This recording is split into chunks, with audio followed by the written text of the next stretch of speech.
గౌరవనీయులు జై తెలంగాణ జై కేసీఆర్ గౌరవనీయులు పెద్దలు మన మాజీ జిల్లా మంత్రివర్యులు శ్రీ తన్నీర్ హరీష్ రావు గారికి, అదే విధంగా మాజీ శాసనసభ్యురాలు మన పద్మా దేవేంద్ర రెడ్డి గారికి, మరి గంటం తిరుపతి రెడ్డి గారికి, మరి ఉన్న అందరికి కూడా పేరు పేరున ఈ పెద్ద కార్యక్రమానికి తరలి వచ్చిన అక్క చెల్లెళ్లకు, అన్న తమ్ముళ్లకు, శంకరంపేట మండల కార్యకర్తలకు, ప్రజలకు అందరికి కూడా శిరస్సు వంచి నమస్కరిస్తున్నాం. ఇవాళ ఎంపీటీసీలు, మన మాజీ సర్పంచులు, మన క్యాడర్, అదే విధంగా అశేష జనానికి కూడా అందరికి కూడా నమస్కరిస్తా ఉన్నా. అయితే బీఆర్ఎస్ పార్టీ అభ్యర్థిగా, ఎంపీ అభ్యర్థిగా నేను మీ ముందుండి ఇవాళ బీఆర్ఎస్ పార్టీకి వెంకటరామరెడ్డి నాకు ఓటేయమని చెప్పి అభ్యర్థిస్తున్నా. ఒక్కటి ఆలోచించండి. ఇక్కడే మీ ప్రాంతంలో కలెక్టర్ గా పనిచేశా, మెదక్ కలెక్టర్ గా కూడా ఇన్ఛార్జ్ ఉన్నాను. 11 సంవత్సరాలు మీ మెదక్ గడ్డ మీద, ఇవాళ మన మెదక్ గడ్డ మీద సిద్దిపేటలో, రంగారెడ్డిలో, మెదక్ లో పనిచేసి మీ అందరి ఆదరణ పొంది కలెక్టర్ గా మంచి పేరు తెచ్చుకున్న తర్వాత మరి మన పెద్దలు కేసీఆర్ గారు, మన హరీష్ రావు గారి ఆలోచన మేరకు ఇవాళ నన్ను ఎంపీ అభ్యర్థిగా బీఆర్ఎస్ పార్టీ నుంచి మీ ముందు ఉంచినందుకు ఈ వేదిక నుంచి మన పెద్దలు కేసీఆర్ గారికి ధన్యవాదాలు తెలుపుతా ఉన్నాను. మరి ఏదైతే మీ ఆదరణ పొంది మంచి పేరుగా కలెక్టర్ గా వచ్చినందుకు నాకు మరి ఇవాళ మీ ఆదరణే, ఈ గడ్డ మీద ఉన్న మీ అందరి ఆలోచనే నన్ను ఎంపీ అభ్యర్థిగా మీ ముందు ఉంచినందుకు మీ అందరికి కూడా, మీరు ఆదరించిన మీ అందరి అక్కా చెల్లెళ్లకు, అందరికి కూడా అన్నదమ్ములకు శిరస్సు వంచి నమస్కరిస్తా ఉన్నా. మరి మీరు ఆదరించినందుకే టీఆర్ఎస్ పార్టీ నాకు గుర్తించి మీ ముందు ఎంపీగా నిలబెట్టింది. ఒక్క విషయం ఆలోచించండి, అభ్యర్థుల గుణగణాలను చూడండి. ఇవాళ ప్రధాన పార్టీలలో 3 అభ్యర్థులు ఉన్నారు. మరి ఒక అభ్యర్థి అయితే మొన్న ఎలక్షన్ లో అసెంబ్లీలో ఉండి ఓడిపోయిండు. అసెంబ్లీలో ఉన్నప్పుడు తప్పుడు వాగ్దానాలు ఇచ్చి, దుబ్బాక పక్కనున్న నియోజకవర్గంలో తప్పుడు వాగ్దానాలు ఇచ్చి, అన్ని పాత అబద్దాలు చెప్పి నాలుగు ఇస్తా అని, ఎడ్లు ఇస్తా అని, ప్రతి నిరుద్యోగ వృత్తి 2000 ఇస్తా అని, పెన్షన్ 3000 ఇస్తా అని, జేబులకి వెళ్ళి డబ్బులు ఇస్తా అని చెప్పి అందరినీ మోసం చేసి ఇవాళ పదవి రామలింగారెడ్డి గారు చనిపోయిన తర్వాత బై ఎలక్షన్ లో మోసం చేసి 4 ఏళ్ళు ఒక్క పని చేయకుండా ప్రజలు తెచ్చి గుర్తించుకొని మళ్ళీ మొన్నటి అసెంబ్లీ ఎలక్షన్ లో 54,000 ఓట్ల తేడాతో ఘోర పరాజయం చెందిన వ్యక్తి ఇవాళ మనకు ఒక పార్టీ నుంచి ఎంపీ అభ్యర్థిగా ఉన్నాడు. మరి ఇంకొక అభ్యర్థి 4 నెలల్లో 4 పార్టీలు మారింది. మరి అట్లాంటి అభ్యర్థులను కావాలా? మరి నేను మీ కలెక్టర్ గా ఉన్నా, మీ సేవలో ఉన్నా, మీ అందరి ఆదరణ పొందా. ఇవాళ మెదక్ జిల్లాను మన దేశంలోనే మంచి జిల్లాగా, అభివృద్ధి జిల్లాగా మనం చేసుకోవడానికి మంచి అవకాశం వచ్చింది. ప్రజాసేవలో నన్ను చూశారు మీరు. మరి నేను కార్యకర్తగా నేను ఇవాళ మన బీఆర్ఎస్ పార్టీ నుంచి అభ్యర్థిగా ఉన్నప్పుడు కొన్ని ఆశయాలకు వస్తాను. మరి చదువుకున్న వ్యక్తిని తప్పకుండా పార్లమెంట్ లో ఈ ప్రాంత అవసరాల కొరకు, మనందరి అవసరాల కొరకు కొట్లాడి మన మెదక్ పార్లమెంట్ ను అభివృద్ధి చేయడానికి మీ అందరితో పాటు ఎప్పటికీ ఉంటానని చెప్తా ఉన్నా. మరి నాకు విద్యావేత్తను, మరి నేను పోటీ పరీక్షలలో రాస్తే కలెక్టర్ ఉద్యోగం వచ్చింది.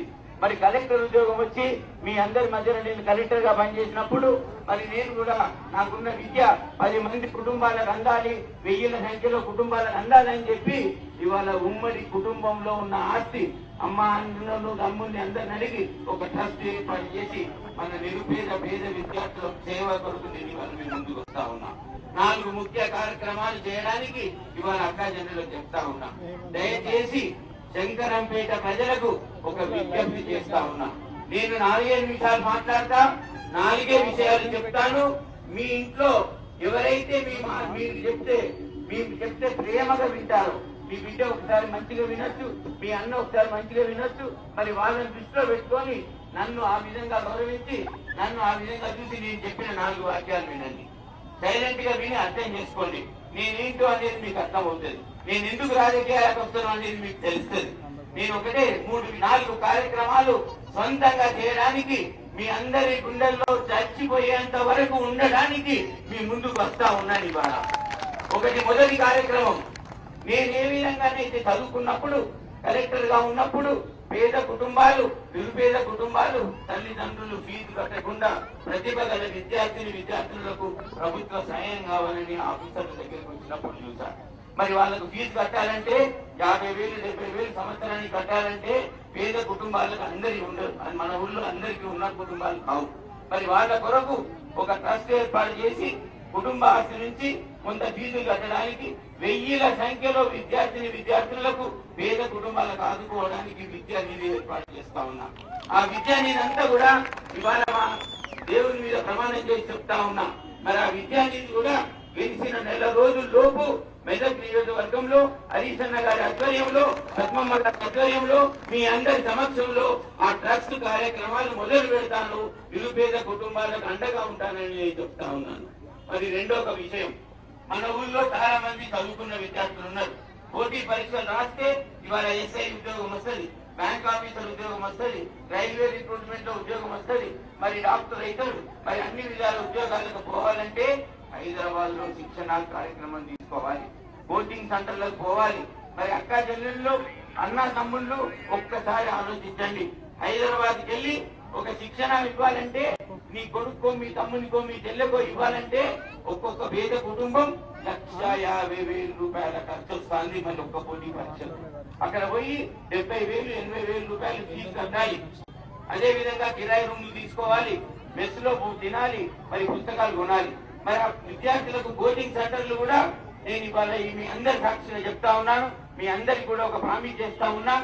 గెలిచిన పోటీ పరీక్షలకు, అన్ని పోటీ పరీక్షలకు నిరంతరం భగవంతుడు నాకు ఏదైతే విద్యనిచ్చిండో మనకి పార్లమెంట్ నియోజకవర్గంలో, మెదక్ నియోజకవర్గంలో అందరికి కూడా కోచింగ్ సెంటర్లు ఉచితంగా మెదక్ లోనే పెట్టి హైదరాబాద్ దాంట్లో పోవాల్సిన అవసరం లేకుండా మెదక్ లోనే అందరికి కూడా కోచింగ్ ఇస్తాను. నేను స్వయంగా ఉండి పర్యవేక్షించి చేయగలుగుతాను. ఎందుకంటే భగవంతుడు నాకు విద్యనిచ్చిండు. భగవంతుడు పోటీ పరీక్షలో పాస్ చేసి నన్ను ఇవాళ కలెక్టర్ చేసిండు. మరి నాకున్న విద్య భగవంతుని ఆశీస్సులతో ఉన్నది. 10 మందికి 1000 మందికి చేరాలనేదే నా సంకల్పం. మరి దాని కొరకు ఈ కార్యక్రమం కొరకు మీకు వచ్చాను. మూడవ కార్యక్రమం మన ఊళ్ళో గ్రామీణ పట్టణాలలో చాలా మంది యువత BA MBA అన్ని చదివి ఇవాళ ఊళ్ళోనే ఉంటున్నారు. చిన్న చిన్న పనులు చేసుకుంటా ఉన్నారు, కిరాణా దుకాణం పెట్టుకుంటా ఉన్నారు, కరెంట్ షాప్ పెట్టుకుంటా ఉన్నారు. మరి పెద్ద పనులు చేస్తుంది. మరి ఎక్కడో మంది వచ్చి హైదరాబాద్ లో బూట్ వేసుకొని మరి వాళ్ళు 30,000 50,000 ఉద్యోగం నెలకు ప్రైవేట్ కంపెనీలో చేస్తా ఉన్నారు. మరి మన వాళ్ళు ఎందుకు చేయకూడదని నేను ప్రశ్నించుకున్నాం. మరి నా విద్య ఉంటుంది, నాకు అనుభవం ఉంది. మరి నేను ప్రతి నియోజకవర్గంలో మన యువతకి ట్రైనింగ్ ఇచ్చి, తర్ఫీదు ఇచ్చి, మాట్లాడేటట్టు చేసి, మనోధైర్యాన్ని ఇచ్చి 9 నెలలు 4 నెలలు 5 నెలలు ట్రైనింగ్ ఇచ్చి ప్రైవేట్ కంపెనీలు తీసుకొచ్చి మన మెదక్ గడ్డ మీద మెదక్ పార్లమెంట్ నియోజకవర్గంలో ప్రతి 6 నెలలకు జాబ్ మేళా పెట్టి 1000ల సంఖ్యలో మన యువతకు ఉద్యోగాలు ఇప్పిస్తానని నేను దేవుని మీద ప్రమాణం చేసి మీ అందరికీ చెప్తా ఉన్నా. 4వ ప్రోగ్రాం, 4వ ముఖ్య అంశం నేను మీ ప్రజల ముందు చెప్తా ఉన్నా. మరి నిరుపేద కుటుంబాలు ఇవాళ పెళ్లి ఘనంగా చేయాలంటే చేయలేని పరిస్థితి. కళ్యాణ లక్ష్మి కేసీఆర్ గారు ఇచ్చిండు 1,00,000 రూపాయలు. మరి ఇంటి ముందర పనిచేసి పెళ్లి చేసే కుటుంబాలు ఊళ్ళల్లో ఇంకా ఉన్నాయి. ఫంక్షన్ హాల్ లేక ఫంక్షన్ హాల్లో 70,000 80,000 1,00,000 రూపాయలు ఖర్చు అవుతుంది ఇవాళ ఫంక్షన్ హాల్ బుక్ చేసుకోవాలంటే. మరి నేను భగవంతుడు ఇచ్చిన ఆస్తి ఉంది, ఉమ్మడి కుటుంబం సంపాదన ఉంది. మరి నేను ఒక ప్రత్యక్ష రాజకీయాలకు వచ్చినప్పుడు మన మెదక్ నియోజకవర్గానికి 7 అసెంబ్లీ నియోజకవర్గాలకు ఒక్కొక్క నియోజకవర్గానికి గెలిచిన 9 నెలల లోపు ఒక ఫంక్షన్ హాల్ కట్టి మన తోటి బిడ్డలకు ఉచిత మ్యారేజ్ చేసే విధంగా, పెళ్లిళ్లు శుభకార్యాలు చేసే విధంగా మీ అందరికీ అందుబాటులో ఉంచుతాం. అమ్మ లెక్కలు, అక్క చెల్లెళ్ళు ఒక్కసారి ఆలోచించండి. నా ఆలోచన గొప్పది. దీన్ని ఆలోచించుకుంటే నాకు మీరు ఆలోచించండి ఒక ఆలోచన. మరి 70,000 80,000 రూపాయలు పెట్టి ఒక ఫంక్షన్ హాల్లో ఖర్చు చేసే బదులు ఉచితంగా రూపాయికి పెళ్లి చేసి ఆ 70,000 80,000 ఒక తులం బంగారం కొనుక్కుంటే ఆ బిడ్డకి ఇచ్చినట్టయితే అల్లుడు బిడ్డ సంతోషంగా ఉంటారు. మరి ఆ కుటుంబం నిలుస్తుంది. ఈ విధంగా నేను భగవంతుడు నాకు ఏదైతే విద్య ఇచ్చిందో ఈ మెదక్ పార్లమెంట్ నియోజకవర్గంలో ఎంత వీలైతే అంత అహర్నిశలు కృషి చేసి మీ మధ్యలో ఉండి మీ సేవకుడినై, మీ కుటుంబ సభ్యుడినై మీకు సేవలో ఉంటానని చెప్పి నేను ఇవాళ ప్రామిస్ చేసి చెప్తా ఉన్నా. మరి అట్లాంటి నాకు మీరు ఓటేయాలి. నన్ను మీ సేవలో ఉంచే అవకాశం ఇవ్వండి, నాకు మీరు ఓటేయాలని కోరుతా ఉన్నా. అయితే ఇక్కడ శంకరంపేట నుంచి మండలంలో ఉన్న 40,000 మంది రాలేదు, ఒక 4,000 5,000 మంది వాళ్ళు వచ్చింది ఇక్కడికి. మరి నేను ఒకటే కోరుకుంటా ఉన్నా, మరి నా కోరిక మన్నిస్తారా? నేను ఒకటే అడుగుతా ఉన్నా, రేపు ఉదయాన్నే ఇంటింట చర్చ పెట్టండి.